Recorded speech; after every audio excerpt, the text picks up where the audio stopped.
Welcome back to Sailing and Adventures with Sam. And Adam. And what are we doing?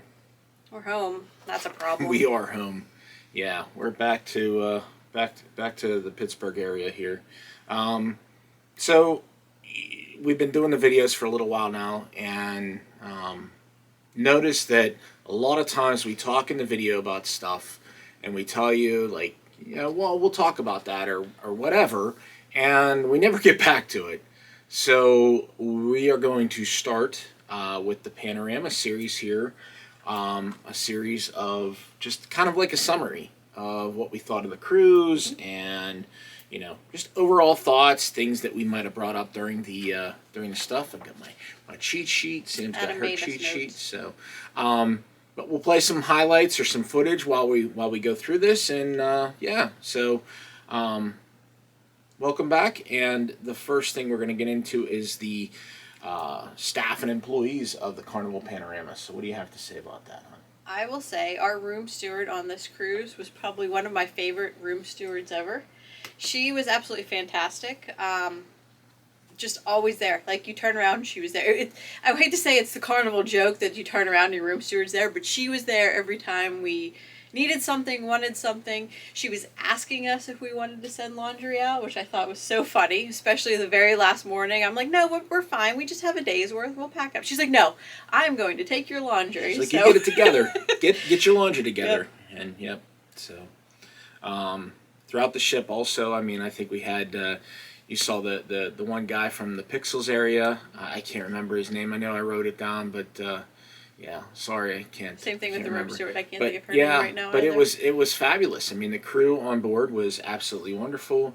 Mm-hmm. Yeah, no complaints there whatsoever. Everybody was very very interactive with us and always had a smile on their face. Yep.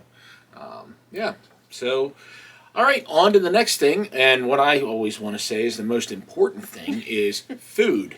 So, what's our thoughts about food? Obviously, I'm going to start this off with the dining room.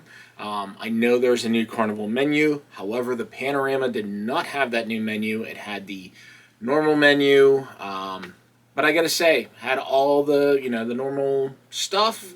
Mm-hmm. Brunch, I thought was a step up on this ship. I thought they did a very good brunch. But and then the buffet. The buffet, we had the new family eats. So like little cheeseburgers and chicken tenders throughout the day, and so that was different. That was nice. I kind of like that. I was a fan of that one. It was some different items. Well, you were a fan of something else. My favorite thing though was the bagels at sea. So this was our first time having the bagels at sea, and the number 4, the Powerhouse Protein Bagel, was my bagel of choice. Chicken, pesto, egg. It was just a good way to start the day, and it was a little bagel, so I wasn't like it was a super amount.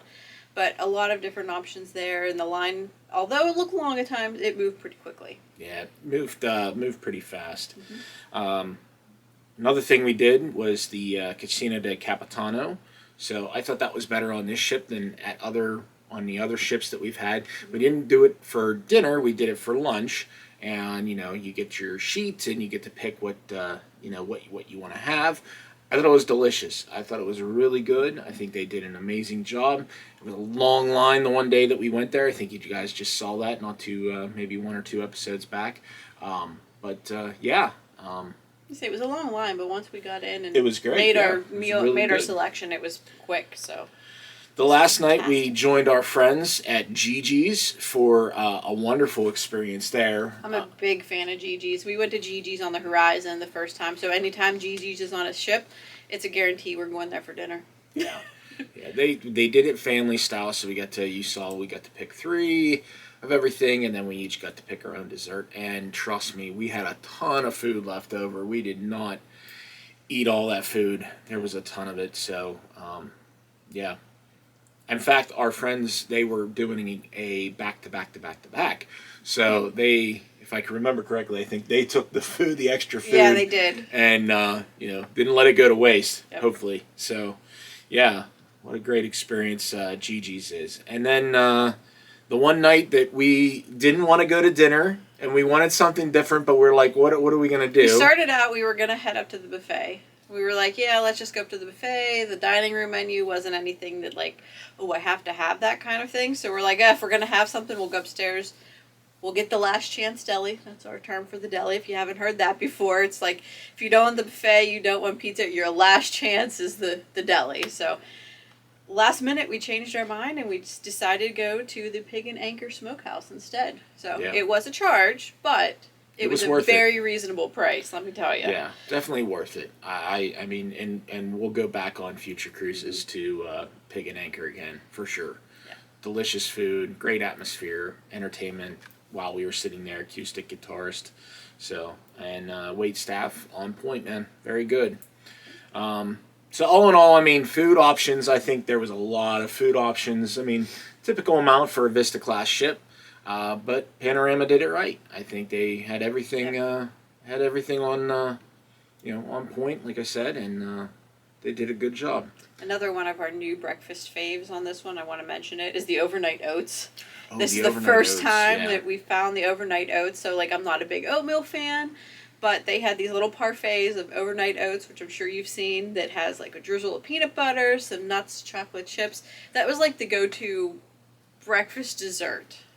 And my cheese Danish. I didn't have any cheese Danishes this cruise. Yeah, so. All right, so that's about the food. On to entertainment. So what did we think of the entertainment on this ship? I thought all of the shows were really good. We had good vocalists on them, so that's usually the make or break moment. They can perform well, but if you have that one vocalist that's off, it's just like, eh. But I thought everyone did a great job on board. And there was 2 new shows that we saw. Celestial Strings, look, I said it right, and Soulbound. So they were both a little different, and I know we mentioned this in one of our videos, but just the way that they have that room set up for the theater, it's not just the on stage, but they're out in the crowd because they changed the seating arrangement up depending on what the show is, and they have different things set up. There might be someone performing behind you. A couple people were kind of caught off guard that someone comes running past them and might get, hit with a costume. Or scared when they walk in and there's just a statue there, and it's not a statue, it's a performer. Yep. So, yeah. Want to talk briefly about the violinists and the other musicians on board. We always joke that each ship, depending on the size of the ship, comes with the whatever amount of violin players or violinists. Duo or so you either get a duo or a trio. This ship was big enough to have a trio, and they were really good. We listened to them a lot in the atrium. They were in there almost every night. They were in the atrium, and they did an amazing job. Of course, they were the lead for Celestial Strings. And then, they were also in Celestial Strings, so they were very good. And then, like I said earlier, we had the acoustic guitarist in the Pig and Anchor, and there was always the DJ up on the Lido deck, and Ocean Plaza always had stuff going on, and that place was packed in the evening. I think we sat there like one night, but I mean, it was just always busy, But good musicians. Of course, we had Family Feud, which we can't show you that. Thought it was funny, Someday, I think I said it in the video. Someday, I hope I have the. I hope I can actually go up and do this. I'm like, which was this one? This was the one that was a little rough. Now I'm thinking about it a little bit more. Yeah, I was gonna say. I mean, and then the other shows. I mean, the comedians, they were good. The couple times that we went to the Punchliner. Of course, that's another thing we can't show you, but we can talk about it. And they did a really good job. Had us laughing, and yeah. I was gonna say another show / activity, Deal or No Deal. It's always entertaining to go to that. And somehow I've managed to at least win something on every one. I think actually probably break even on every one of these. I probably just jinxed myself, so oh well. And on this ship, we happened to go during football season, and it was the playoffs. So Carnival did a great job of trying to get. They're limited. They're limited on what they can show. I don't know what they have to do as far as getting a license or whatever to show or to broadcast, NFL games. However, they did have the 49er Seattle game on. They had other games going on throughout at the next weekend. And they also had games and stuff going on in the Heroes Tribute Bar. So there's all that going on too. And there's other things going on, other activities. I mean, the Fun Times is loaded with stuff to do. Trivias, galore. Yeah, there's just so much to do. Dance lessons, crafts in the morning. Yeah. All kinds of things. And talking about other activities to do, one of my favorite things to do, mini golf. Right? So I love mini golf, and the one thing I don't like is the foam balls. So, on a windy day, it's not a great time to play mini golf. But this ship had the sky ride, which I didn't get to do because learned my lesson. I put it off, and it was rainy and windy and crappy, so it was not open. Yes, no sky ride, no ropes course on this. Yep. On this one either. Yeah. So, and then pool. I know Sam was in the pool a couple times. I don't think I got in the pool on this one. I can't remember. I don't know. I'm very picky when it comes to the pool. I don't know. No water slides either. That's a long walk up those steps. Although I think you walked up the steps just to get a picture or video from up top because it's a gorgeous view up there. It is. It's nice to climb up. If you want to climb up there and you can see down over the entire ship. So it's really cool to go up there. But outer decks, is talking about outer decks, the lanai, Another favorite spot of mine. I think that was Sam's favorite spot. I like being a little bit higher and at the aft. So up above Lido deck, overlooking the pool, and we sat up there quite often, and we sat down in the lanai, sat with friends, met people, had great conversations. Did some whale watching down there too. Yeah, some great whale watching. This cruise happened right at the right time for whale watching. So, get to see the poofs and get all excited, and then you'd hear people up on the balcony behind you, and they're like, where are they looking? Whale, and we're like, where? So it was really good. I think I like the lanai though because it has the shaded areas. So if you're up top on Lido, you're usually not finding that many shaded areas, but lanai, depending on the time of day, so if the sun's over here, that means this whole side of the ship on the lanai is all shady. So, and that way, I can find it quickly and don't have to sit in the sun. No, I mean, I like the lanai. I like up top more. So. They had chess down there too and cornhole too. Yeah. So other things to do. And the lanai goes the whole way around, so it's a great walking area also. What do you want to say about the casino? Because you didn't do good this time. I didn't spend any time in the casino. I watched her a little bit, but I didn't gamble at all this time. I think I got a decent amount of points this one. I didn't hit the free drinks level, but I got more points on this one than I have in a while. It let me play up, down. There's that non-smoking side and the smoking side, but all in all, I think it was a good mix of games in there. There were some new ones that we've never played before, so yeah. It'd be better if I would have won. That's all she's saying about the casino. I gotta say, for walking through there and not being a fan of smoke, they did a good job. It wasn't bad. They had good air cleaners in that area. I know we've been on other ships. I'll just say it, Venezia, same class of ship, same casino setup, and it's very smoky in that smoking casino, and you feel it, you know it. But Panorama did a good job. They had a good system or something in there, cleaning the air. So we took a brief stop at the fitness center the last day. We looked. Oh wait, no, I did get on a treadmill. She did for 5 minutes. I was walking in Ireland, I think I was. Yeah. But I don't know. I don't go to the gym, obviously. I don't go to the gym here, so I'm not going to go to the gym on a ship. I will go walk the outer decks, and I love doing that. I love just watching the ocean go by. So, but the fitness center is there along with the spa. We didn't hit up the spa this time, get any tours or anything like that, but it's there. I'm not a Carnival spa fan. I'm just going to say it now. Well, I'm going to put this, let me start over. I'm not a spa fan in general. I've gone to one massage on a Carnival cruise ship. I think it was I was cruising for my birthday, and I got a $50 off thing, so I decided to go get a massage while I was there. And the reason I wasn't a fan of it is because it was a 90-minute massage, but 30 minutes of that at least, they were trying to sell me products. So if I'm paying for my 90 minutes of massage, I want 90 minutes of massage. So.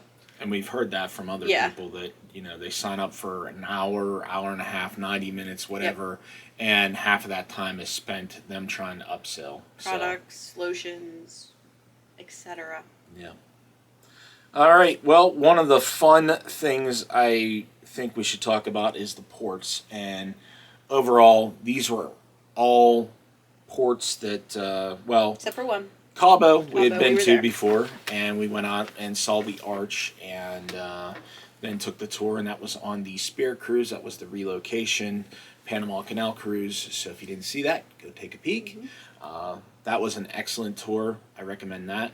But this time, we did something different, but we'll get to that one last. So the first port that we went to was Puerto Vallarta. I think I said that right. Maybe. I know I said it wrong in all the videos, and so did Sam. We kept saying it was Puerto Vallarta. I guess there's no emphasis on the L's. It's like Vallarta. So maybe I'm still saying it wrong. I'm still trying to practice my Spanish with my Duolingo. Yeah. Yeah. I don't know. I come from a German background, so yeah. Nine. Anyway, so Puerto Vallarta, we went to the all-inclusive Sunscape. And we fought the protesters, the taxis. Sam gave you the input on the taxis, making sure you're getting the right taxis. But as far as the all-inclusive went, we talked about that. I'd like to go see more of Puerto Vallarta. Like, I really would. I think there's more to see there. I think there's more to do there. And we just kind of wanted to do an inclusive resort. So. Yeah. Maybe if we go back. It was a little bit of an overcast day, so it was like, we didn't really want to go down to the ocean. We went down and saw it, but it was a little too chilly for that. The pool was a little warmer, but all in all, the resort itself was well worth the money spent going there. Yeah. I'd definitely go back, but I'd like to do something different. I don't know. Mazatlán. I think this was probably my favorite. Out of the ports that we went to, I really like Mazatlán. We got off the ship, and you get that normal outside the port hounding. That's what I call it, is the hounding. People wanting to take you. They're trying to make their money. Absolutely, I get it. Tourism is the number one priority there. But we had it in our mind to test or try out the Blue Line. So you saw that episode with the Blue Line. We got to meet a volunteer along the way, Peter. So, funny story. So, we watch a lot of YouTube videos as well, and that's how we learned about the Blue Line. And someone who we watched their videos was talking to Peter. So, there we are. We're walking down. We come to the little tent, and we see people. We're like, well, I wonder if Peter's there. And Peter wasn't there. We got a little disappointed. Crossed the street, a couple more volunteers. There was Peter. So, we had to stop and chat with Peter for a while. And it was a good talk. Very good talk. Yeah, he gave us a lot. You guys only saw like a little snippet that we recorded, but I think we stood there talking to him for like 20 minutes. I was gonna say half hour. yeah, it was excellent. He was really good, and he knew his history.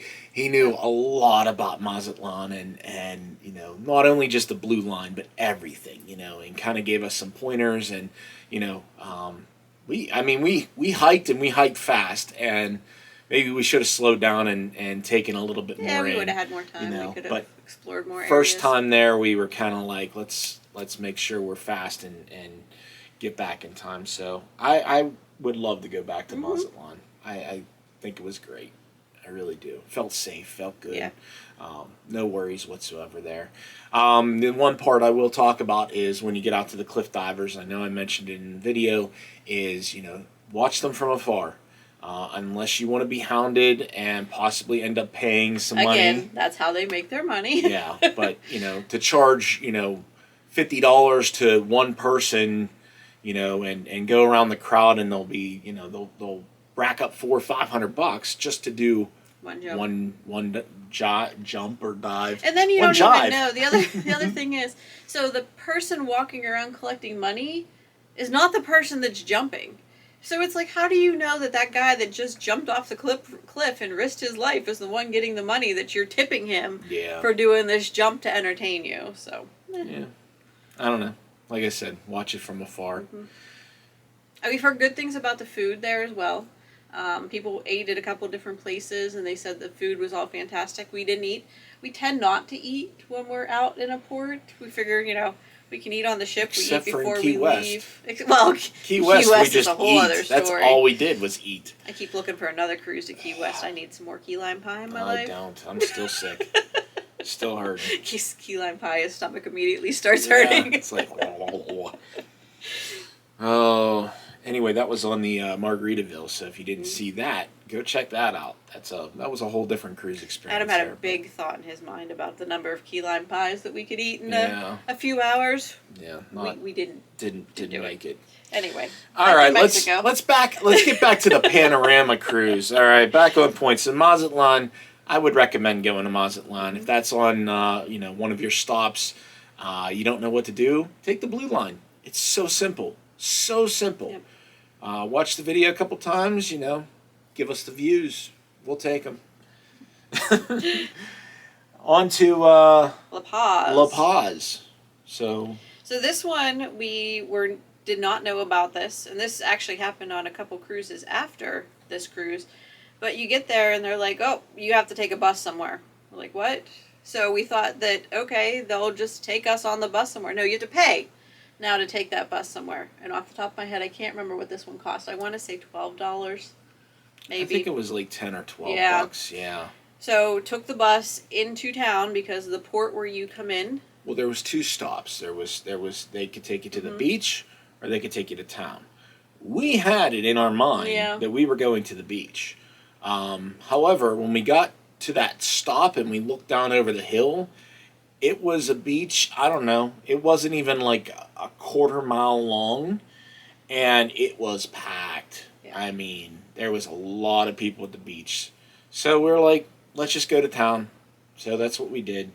If it would have been nice if you could have... So the way the bus went, it was left the port where the boat was, stopped at the beach, into town, and then when you were leaving town, it went the whole way right back to the port. There wasn't an option to stop again at the beach. So if you could have made your mind up, okay, I want to go check out town for a little bit, and then hit the beach up, and then head back to the ship, I think it would have been a better option of flow. Because otherwise it was like everyone's on the bus, let's stop at the beach, and by the time we got there, it was super crowded. Yeah. So. But town of La Paz, was great. I thought it was quiet, it was peaceful. I think La Paz, I don't want to say this I thought it was like peaceful town. I thought that's what it was. No, I thought that's what it meant, like La Paz. I thought, I don't know. I could be just, spitting not good thing or air. I can't, Google it. Google it. Don't listen to me. Anyway, La Paz, I think walking along the, what do they call it? It's I was just trying to think of it too. Malecón? Malecón, that's it, yeah. So the Malecón goes right along the ocean. I thought that was a nice walk, nice little walk. Statues along the way, plenty of things to look at, view, see. Air snorkel. Pelicans. Yeah, pelicans. Yep. And then town, walking up through town, felt very safe again. Got up to the church and got to go in that theater, and yeah, it was really nice. It was a really nice little town. So little vendors set up in the street, like craft fair, craft show going on in one area. And the one thing that I will do when I get back there is I'm going swimming with whale sharks. Because if you want to do that, if that's something on your bucket list to do, La Paz is the place to do it. Unless you're going to the Philippines. But if you're staying on this side of the world, Mexico. So I'd like to go to the other side of the world too. We can do it there too. Just get Sam to book us. All right, so La Paz, I would definitely recommend. Just know that you're docking in a port area. You'll need to catch a bus into town. Of course, if you book like a shore excursion through Carnival, all that would be part of that. So, and then finally, our 4th stop was Cabo San Lucas. Adam was worried at this stop. What was I worried about? Because I booked the excursion through, I think it was Shore Excursioneer, and the initial one that I had booked, I want to say, was an 8 a.m. one, thinking, okay, the ship gets in, we'll get right off, go for this whale watching excursion, have a little bit of free time in the port, come back on the ship. So after I booked it, I get an email saying that no, because of the time differences, that the ship follows a different time zone than the local time. It's actually going to be later than 8 a.m., and I was still confused by it, and apparently it would have been fine, because this cruise, we found out, was one of the very few cruises that changed the time difference that time. Most of the time they're off by an hour whenever they're in Cabo. But we were on Cabo But this time we were on Cabo time. So we got there at like 7 something in the morning. So we would have plenty of time. Our excursion was at 11, and Adam was very worried about this excursion running late, us being out in the water, and not getting back to... I was, yeah. I'm always conscious about that. We'll be fine. But yeah, we were fine. And, you know, I mean, the highlight, obviously, the arch, we got to see that again. We got to see it a little bit more up close and personal. Got to do some more air snorkeling. Those are big fish. There's some big fish, yeah.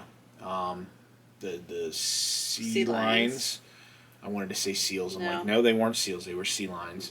Mm-hmm. And, of course, the whales. Like, we got to get up close with these whales. I know it's in the video a couple times where I'm recording and I'm just like, awesome. Like, that was my, like, go-to. Wow. Wow. Like, it was close. Yeah. They were. And you were like, you're watching them and they're following them. They'll ride, like, alongside them. So it's like you're chasing them down, but you're not. Yeah. You're far enough away from them that you're giving them their space, and they're just swimming along. And they just come up and they come back down. They come up and they come back, and then they'll just stop. Then they disappear. And then they disappear, and you're like, where did they go? And they turn around, and they start going the other way, and that's just what they do. That's their natural thing. They do that, and then we got to see them. That one we got to see it breach. It was like three or four times in a row, and it was like, wow, yeah, like that was crazy. I mean, half of its body out of the water. It was insane. But I will say, this small little tour boat, the guide we had, he said that, you know, the first time he saw a whale in Cabo, he fell in love with it, so that's why he does this. And I mean, he knew the whales. He's a photographer as well. He photographs the whales. Spit it out. And if you didn't know this, their markings on their tail is like their fingerprint. So there's whales. He knows these whales because he can identify the way the back of the tail looks. So. Yeah. Good excursion. And it was, I would say, pretty inexpensive too. Yeah, go do it.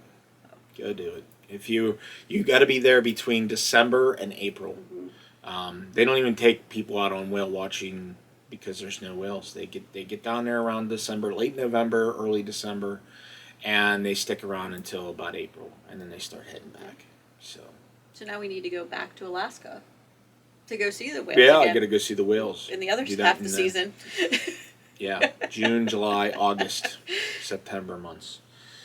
So overall, I mean, I guess we should talk about the Panorama itself, the ship itself.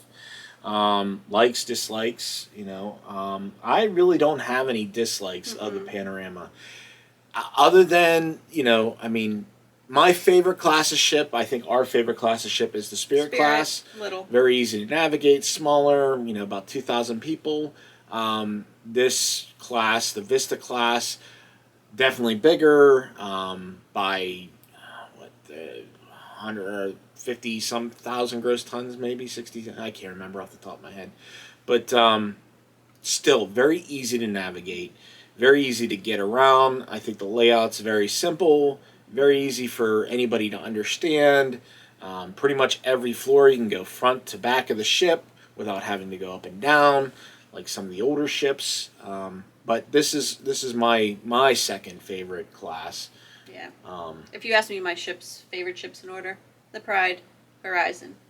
Yeah. So I think I can throw the Pride, the Legend, the Spirit, the Horizon, the Panorama, all in one group now. Venezia. Venezia too. Venezia's Well, in there. Venezia, no, I would say Venezia is a completely different thing. It's the same class. It's the same layout. But because it's the fun Italian style, it just has a completely different feel to me. It does. So. It's more MSC like. Like if you want a taste of MSC on Carnival, go on Venezia.